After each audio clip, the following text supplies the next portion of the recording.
يا صباح الورد. ستات مصر زعلانين.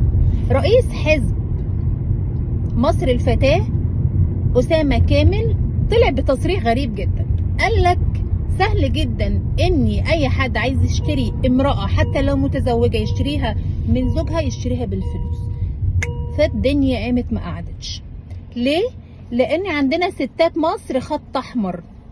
الستات غضبانة جدا، واعتقد هناك تحرك من المجلس القومي للمرأة حول هذا التصريح، وبرغم ان هو حط التصريح على صفحته الشخصية وبعدين شال البوست مباشرة علشان كان هيصير حفيظة الكثيرين، ولكن في ناس لقطته وناس صورته وناس نزلته بالفعل.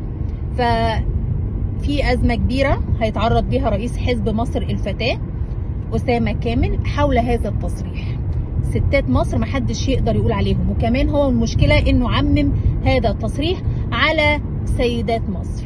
هتقابله مشكلة اعتقد قضائية في القريب العاجل. ستات مصر خط احمر.